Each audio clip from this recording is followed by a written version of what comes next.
Masayang-masaya ang gabi ng kaarawan ni Carla. Puno ng ilaw ang bakuran ng kanilang bahay, may mga palamuting lobo na kulay rosas at ginto, may banderitas na kumikislap sa hangin, at may mahabang mesa ng handaan na punong-puno ng pagkain. Rinig sa malayo ang halakaka ng mga bisita, ang tunog ng mga baso na nagtataasang parang may sariling musika, at ang mahinang tugtog ng background music habang hinihintay ang pinakahihintay na programa ng gabi. Isa sa mga inaabangan ng lahat ay ang kantahan.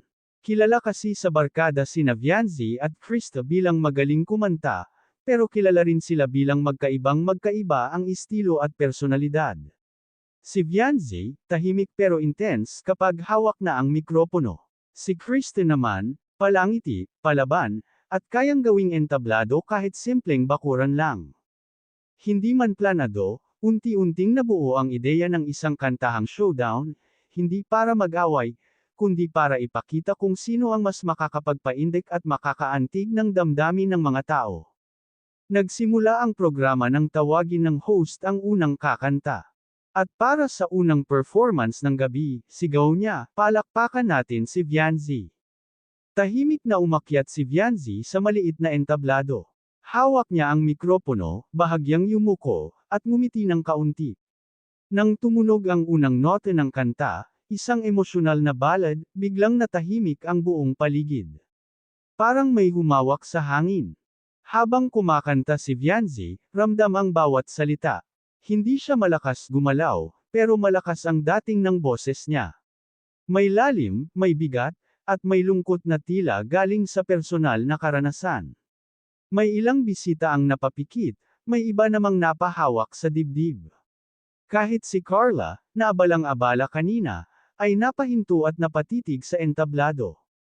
Pagkatapos ng kanta, ilang segundo munang katahimikan, tapos biglang sumabog ang palakpakan. May sumipol, may sumigaw ng "grabe", at may nagbiro ng "panalo na agad". Ngumiti lang si Vianzi at bumaba ng entablado, halatang nahihiya pero masaya. Hindi pa man humuhupa ang hiyawan, biglang narinig ang boses ni Krista mula sa gilid. Sandali lang naman. Sabay tawa niya. Birthday ni Carla to, hindi drama night. Tawanan ang lahat habang umaakyat si Krista sa entablado, puno ng enerhiya. Pagkakuha niya ng mikropono, agad siyang bumati. "Happy birthday, Carla! Para sa'yo to." Tumugtog ang upbeat na kanta. Masaya, mabilis, at nakakahawa ang ritmo. Si Krista ay gumalaw kasabay ng tugtog, kinakausap ang mga bisita, hinihikayat silang pumalakpak at sumabay.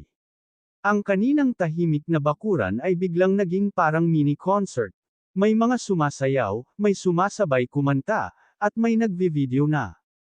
Kung si Vianzi ay parang kwentong puno ng damdamin, si Krista naman ay parang piyestang buhay na buhay. Doon na tuluyang nagsimula ang showdown, hindi opisyal, pero ramdam ng lahat.